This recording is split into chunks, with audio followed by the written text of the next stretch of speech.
Oppan Gangnam Style. The entertainment industry has always had its headquarters in Hollywood. However, the latest wave has been one no one expected. Korea, with its colorful history and different approach to narrating stories, is steadily coming for the throne in the biggest film industry in the world. From Korean-made movies dominating the renowned American theaters, to Korea-inspired pop music taking over the roofs of Billboard K-pop charts, Korea's demand is rising fast in Hollywood. But how did a small country increase to such prominence? And what powers its seemingly unassailable trajectory? As you watch this video, you will learn the facts that you never realized that Korea had hegemonized this industry, and the forces that are rapidly remodeling Hollywood. Well, stick around as we deconstruct this amazing form of cultural invasion. 밀라노 수제 양복장인 브랄로가 만든 진짜 미친 것 같아. 오직 300억 정만 하는 거죠. 제 경험상 If you have entered Netflix in the past few weeks, you must have seen that the recommendations are now flooded with Korean dramas. These encompass everything from romantic drama to popular critical acclaim thrillers, all categorized under K-dramas. For the record, Netflix has over 300 plus Korean titles, and after the incredible response to Squid Game, the company pumped in $5 billion was invested in Korean content. However, it's not only Netflix that has been influenced by the Korean wave, or the Korean craze. Parasite, the South Korean black comedy thriller, is the latest to do so by triumphing over some of Hollywood's biggest contenders to clinch the prestigious Oscar for Best Picture from the one for the international feature film. Now we have BTS, the South Korean pop band that apparently had an audience with the President of the United States, Joe Biden. This as an implication of how deep South Korean pop culture has spread. This is even surprising today, where Korean media is establishing trends that dictate the culture and social relations of the world, and a universal conversation point among the citizens. Korea now poses a serious threat to Hollywood, the longtime king of the entertainment market. You may be thinking, how has K-dramas or Korean dramas even threatened Hollywood in such a short span of time? It's a question that has made many people feel like they are out of something important, as more and more people are watching multiple episodes at once, and TikTok is full of K-drama references. You can say you haven't watched K-content, yet you can't help being affected by its impact in one way or the other. This increase in Korean entertainment has given a kind of feeling of wanting to be included, or to be part of the fans of K-dramas, to the ones who have not joined the bandwagon. To understand this development in breadth, it is necessary to turn to the ways through which K-content became a global phenomenon after starting in South Korea.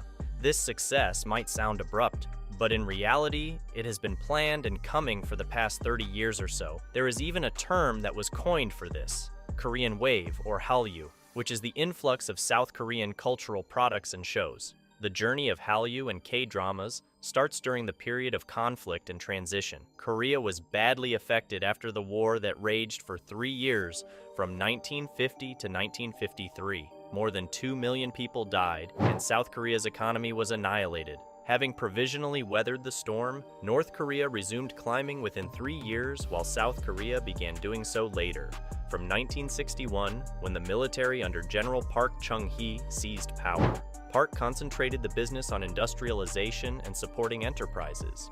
Nonetheless, his rule was characterized by a serious oppression of freedom of speech and, in particular, artists, as well as the restriction of foreign imports, such as American music. KBS TV was created in 1961 under the auspices of the government, which was largely operated to underpin Park's authoritarian regime and develop a Korean identity. However, things changed when private broadcasters were allowed to broadcast their programs into the country later. In the latter half of the 1960s, 2 stations, TBC TV and MBC TV, initiated to surface, and hence the genesis of private stations in South Korea was made. On December 1st, 1980, color TV was introduced in South Korea, marking a significant technological advancement. The election of a new government in 1987 ended authoritarian rule and shifted the country's focus to modernizing society and reducing media censorship. Within 5 years, national TV networks were reaching 99.3% of South Korean homes, more than any other form of media at the time. Alongside historical and period dramas, new genres like romance were introduced to attract a younger generation. The improved technology of the 1990s allowed these dramas to become even more popular, spreading to neighboring countries in Asia. In 1997, the drama What is Love became the first Korean show to be exported to China, marking the beginning of the Korean wave, also known as Hallyu. The 1990s also saw the emergence of shows like Jealousy and The Last Match, which became cultural phenomena in South Korea. People were so captivated by these characters that when the shows aired, traffic on the roads would noticeably decrease. This period was also marked by the government's recognition of the entertainment industry's potential, especially after the global success of Hollywood's Jurassic Park in 1993. The South Korean government, impressed by the revenue generated by the film, realized that entertainment could be a significant driver of economic growth, similar to the country's traditional industries like automobiles and technology.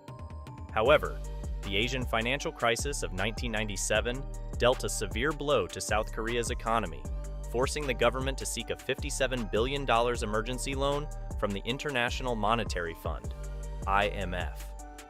This crisis also highlighted the need for South Korea to rebrand itself on the global stage. In 1998, the president announced plans to overcome the economic situation by globalizing Korean culture. This led to the rise of Korean dramas as we know them today. The first massive hit of this new era came in 2002 with the show Winter Sonata. This drama not only captured the hearts of viewers in South Korea, but also spurred the Korean wave, especially in Japan, where it drew 20% of primetime viewers. The show's success was unprecedented, earning $3.5 million in merchandise sales alone. In the following year, Jewel in the Palace expanded the reach of Korean dramas from Asia to the West, as well as the Middle East and Africa. These approaches embody the change that mid-2000s registered in terms of how the consumers engrossed themselves with entertainment. In conclusion, the development of Korean television throughout the 1960s and up to the present can be analogized to the Korean development processes in general. South Korea drama started with themes echoing a nation attempting to heal from the effects of war, moving to the Hallyu phenomenon. This tendency has been only boosted with the emergence of streaming services, which have put Korean dramas in the global television content map.